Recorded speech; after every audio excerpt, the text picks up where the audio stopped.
Hi, I'm Art Bergeron, and welcome to this episode of Giving Back, a show that is designed to help you know about all of the great nonprofits here on Nantucket that really make up Nantucket and really are what Nantucket is.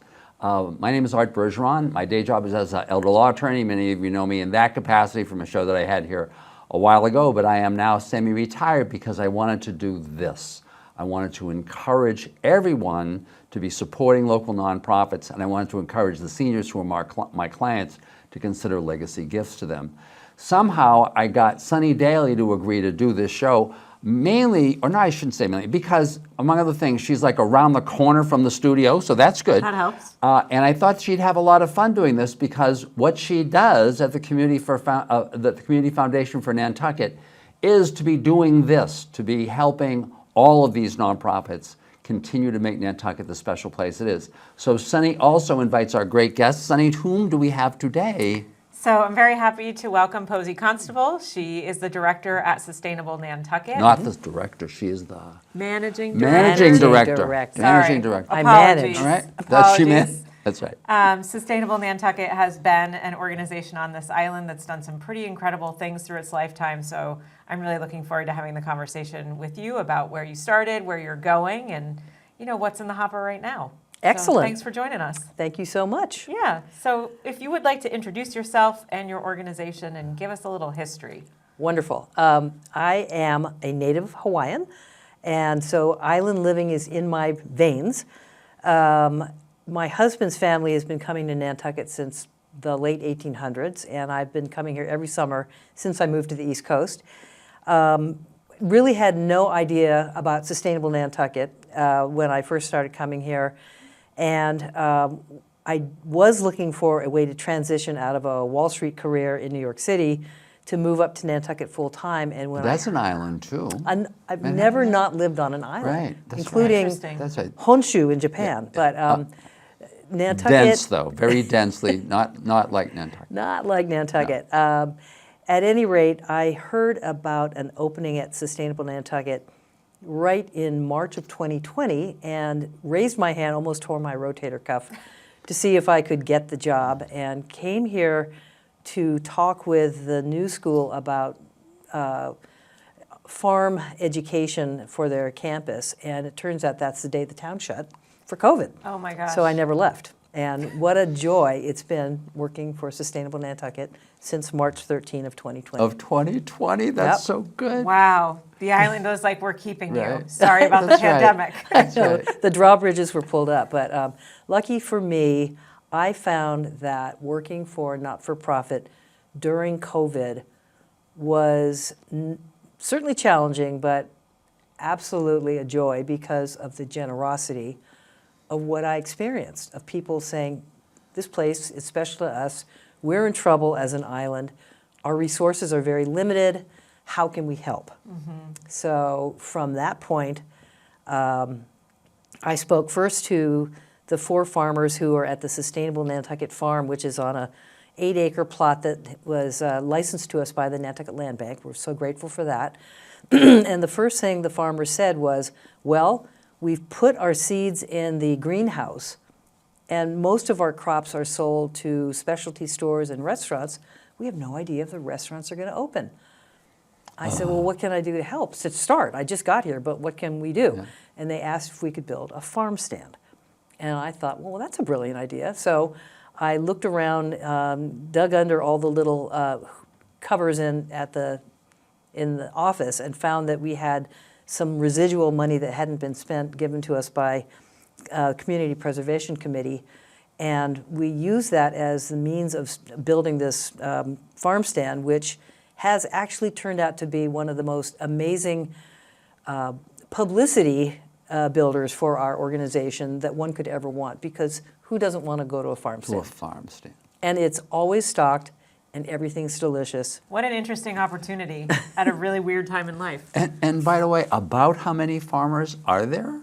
On the Sustainable Nantucket Farm, we've got Fogtown Farm, Washashore Farm, Peace and Bliss Farm, Eat Fire Farm, TT's Hobbies, and also now Institute Nursery, which is a native plants farm. That's great. And That's so great. it's So all amazing over the how place. much Yeah. is actually grown almost year-round. Initially, Sustainable Nantucket got involved in all sorts of civic activities, including starting the Nantucket Shellfish Association, engaging the town in its energy planning and, how to cut off the need for building a third cable from the mainland.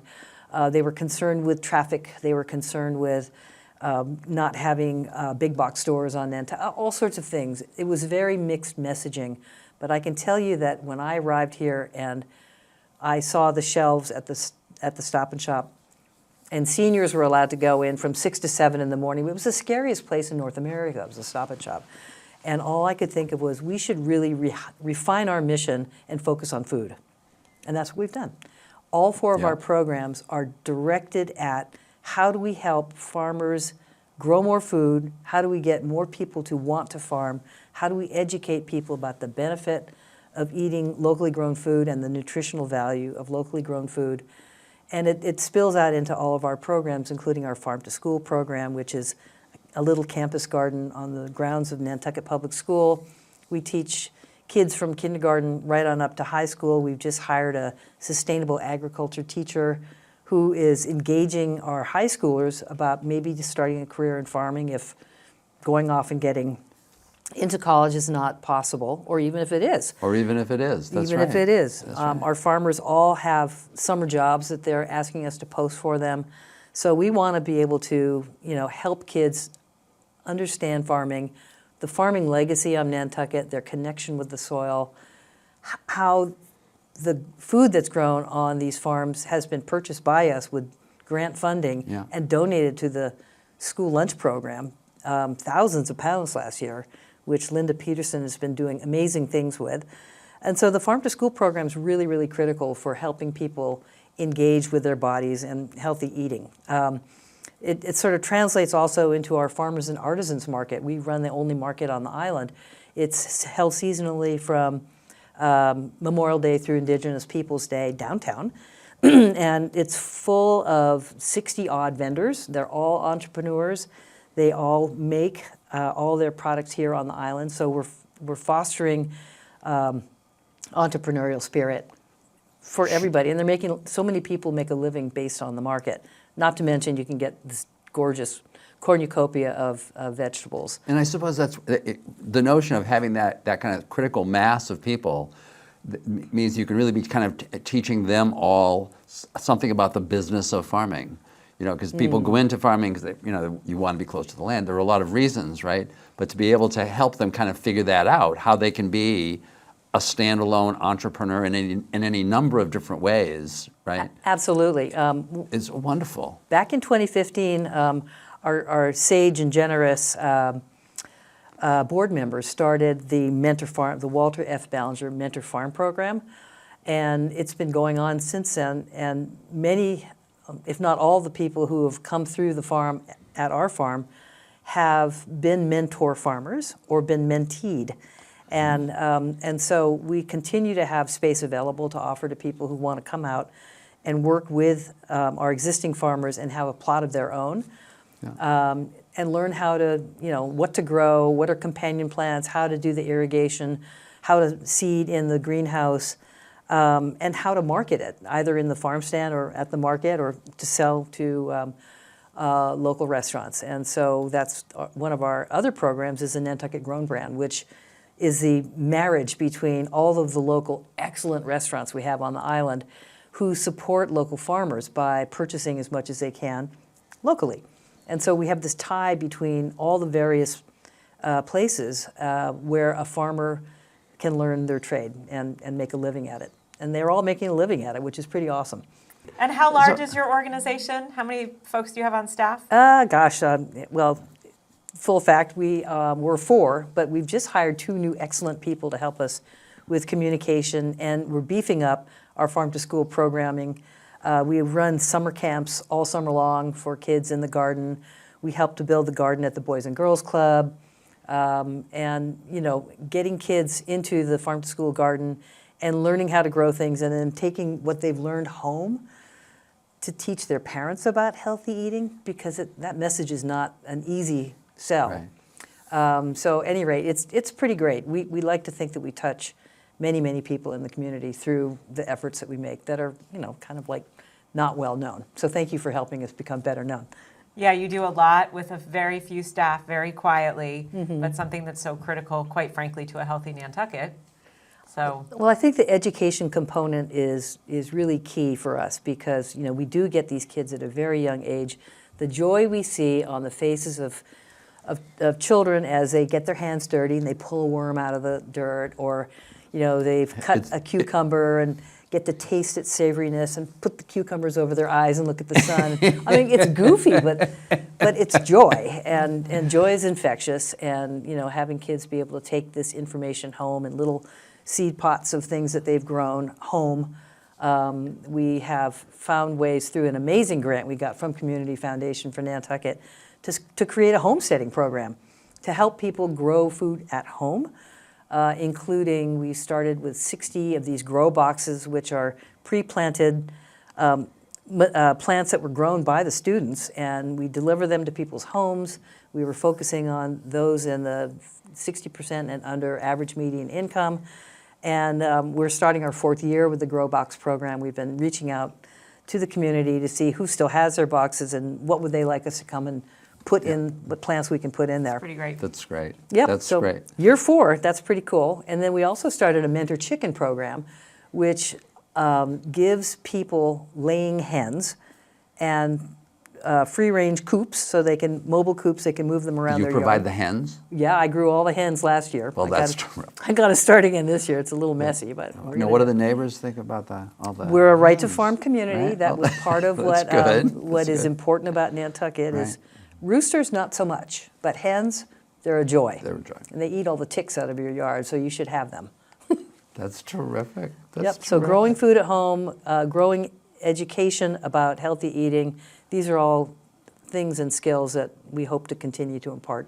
And it through the sounds gym. like you're really feeling now that you found the right mission for the organization, that this is really where the organization is around those issues. Well, we're at the nexus of a lot of organizations that are focusing on food insecurity. One task we're working on right now is creating a food assessment for the island, for the county, in conjunction with 5 other counties in southeast Massachusetts. So we're doing a deep dive, and I don't think this has been done before here on the island. We don't even know what we don't know.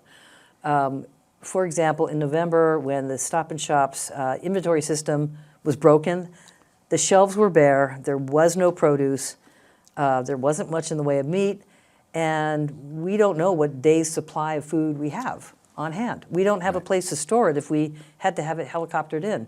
If the harbor freezes over or the town's streets are flooded and they can't offload, what do we do? What do you do?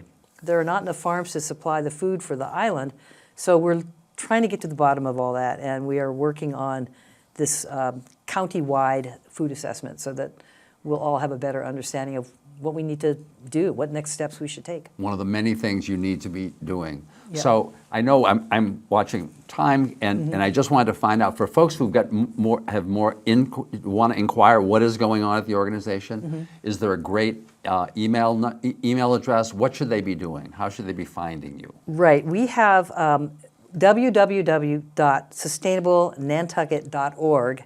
We'll take you to our website. You can sign up for our newsletters.